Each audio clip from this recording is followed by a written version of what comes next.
In this episode, let's have a look at 5 different sets of monitors for monitoring your sound when you're doing your post-processing or editing for film projects.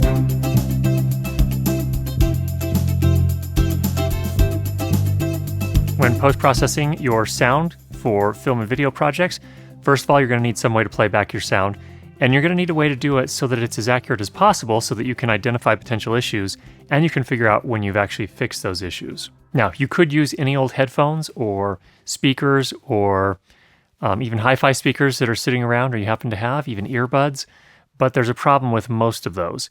Most of those are actually made to sound as flattering as possible. That is to say, they actually impart their own character on the sound, and they can be somewhat deceiving. So when you're actually monitoring and trying to critically listen to your sound for your video project, you really need to understand what's wrong with it, and you need accuracy. You need the monitors to play back as accurately as possible. Now, this is where near-field monitors come into play.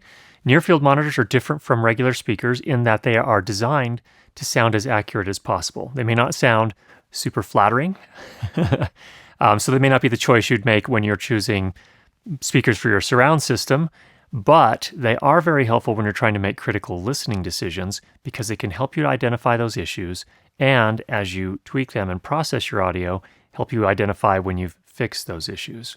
Generally, the least expensive way to get into monitors is actually to use reference headphones.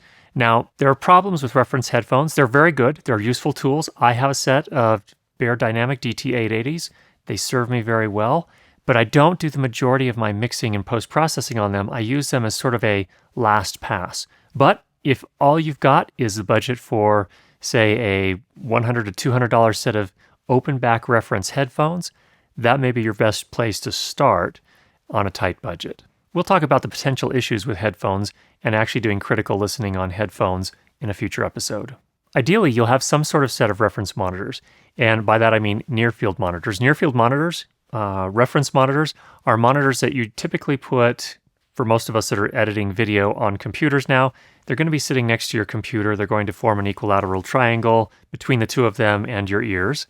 And that's where they get their name near field. Reference, of course, because they are trying to produce the sound as accurately as possible. I've had a set of KRK Rocket 8 powered monitors for the last 6 years or so. I have the Generation 2 model. They actually have a Generation 3 model at this point.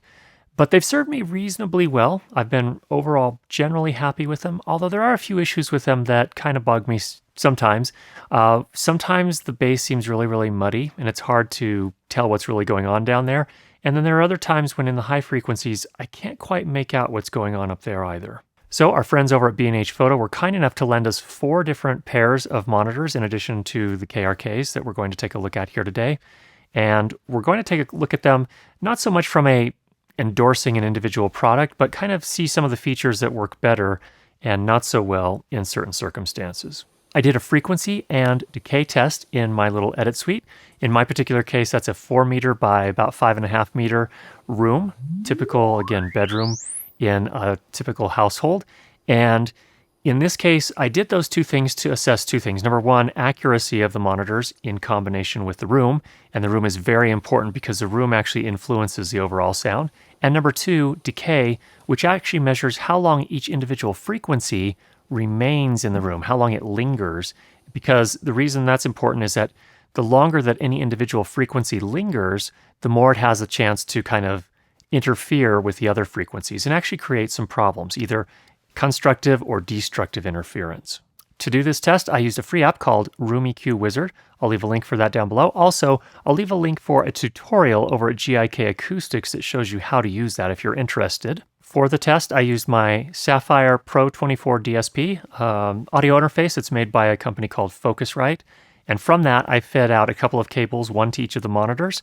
And I used Mogami Gold cables for that, so those really shouldn't be a factor. Those are pretty high quality cables. I also used a microphone from Behringer called the Behringer ECM8000, which is a measurement microphone made specifically for these types of purposes, and fed that also into the audio interface. Now, the way this works is that the audio interface feeds a signal to the monitors. They play a frequency sweep, that is to say, kind of a tone that sweeps across the entire audible frequency range. So it starts at about 20 hertz and goes up to 20 kilohertz, kind of a funny sound. You'll hear it kind of sweep across there.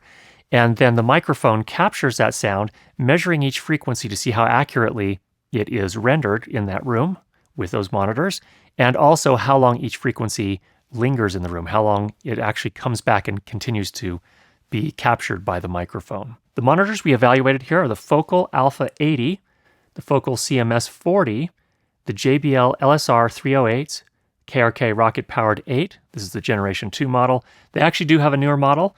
We didn't get our hands on those, but we'll kind of use these as another example. And then also the Yamaha HS8s. These range in price from $250 USD for each individual monitor up to $550 per monitor. Note, monitors are typically sold individually. So if you need 2 of them, because you're going to do stereo mixing, you need to buy 2 of them. That means you need to put 2 of them in your cart. So through this testing, I learned some really interesting things. First of all, I did break in each set of monitors for about 10 hours each. Now, each of the graphs for each of the set of monitors shows the frequencies from left to right. Low frequencies on the left, those are going to be your bass. High frequencies on the right, those are your trebles. And it also shows the decay. The decay is represented from the back to the front. So the back is when the sound is originally produced from the monitors. The front is 500 milliseconds later. So that's about half a second. And that's just measuring over time how long that frequency stays in the room before it sort of dies out. Ideally, a monitor's measurements will produce a relatively flat line across the frequency spectrum without a ton of variation. Also, the sound at each frequency will decay fairly quickly and uniformly across the frequencies. The first thing I learned is that in this room, all of these monitors do actually reasonably well. They each have their own character, and subjectively, they each sound a little different from each other, but none of them sounded really, really bad or grossly inaccurate. And while these lines look rather erratic, this is the real world where things aren't super tidy. These are each pretty decent, and as you get to know your monitors, your ears will adapt as long as there aren't any major issues with the monitor. So any of these monitors would actually be potentially good options. However, it's clear to me that the larger monitors with 8-inch woofers produce a lot more bass, and that additional bass tends to hang around the room for quite a while, interfering with other frequencies and degrading the accuracy of what you're hearing. Also, keep in mind that my room has bass traps. If you don't have bass traps, then things will be even potentially worse than this. So, first lesson learned, in relatively small rooms, like most of us are mixing in, monitors with 8-inch woofers are probably too powerful and will probably cause more problems than smaller, decent quality monitors. Now, of course, most of these monitors have some sort of EQ feature which allow you to kind of reduce or boost the amount of bass output or the amount of treble output, so you can sort of tune them to your room. But I think, again, it's best to avoid 8-inch woofers in small rooms if you want to hear as accurately as reasonably possible.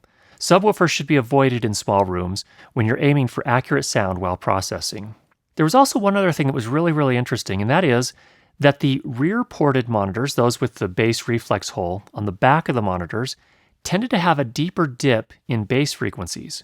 I'm not sure whether this was coincidence or not, but it might be better to stick with monitors which have ports on the front rather than the back, because again, bass typically builds up in the corners, and if you have those bass reflex ports pointing towards the corners, that could potentially make things worse. Of each of the monitors that we looked at here, the Alpha CMS 40s seem the best suited for my smallish room in terms of overall even response. And that's really interesting because this one is much smaller than all of the others. This one only has 4-inch woofers, and the monitor is a fraction of the size of all the others. Now, of course, beyond measurements, there are other factors. Subjectively, the CMS 40s were very, very detailed to my ear. I could more easily identify particular frequencies and potential problems. Exactly what you need in a monitor. On the flip side, it couldn't produce bass at super low frequencies as well as the bigger monitors. So for example, the lowest frequency I could hear on the CMS 40s was about 60 hertz, whereas on some of the bigger monitors, I could hear all the way down to about 35 hertz. Now, at a practical level, that really, really low bass probably isn't all that critical for mixing dialogue, sound effects, and music for film. Yeah, it's pretty exciting to listen to those when you go to the theater and you have this amazing bass because there's this amazing subwoofer behind the screen. That's really fun to listen to, but that definitely needs to be something that you only do in the right acoustically designed room. So in most of our rooms, that's actually just going to create more problems than it solves. So that's why I've actually found here that I think that these little monitors are going to serve me better. Now, I realize that these are not the most affordable monitors. We'll also be looking at some others in a future episode, hopefully. If if I can get my hands on some more affordable models in the, again, 4 to 6 inch woofer range. Again, we want to keep them a little bit smaller in our mixing rooms that are small. And hopefully that'll give you a better idea of some other options that are available out there. So I hope that was helpful for you. Go ahead and leave any questions you have down below. And if you have not already subscribed, make sure you do that. We'll be sure to get you more great videos on how to improve your lighting and sound for video. Talk to you soon.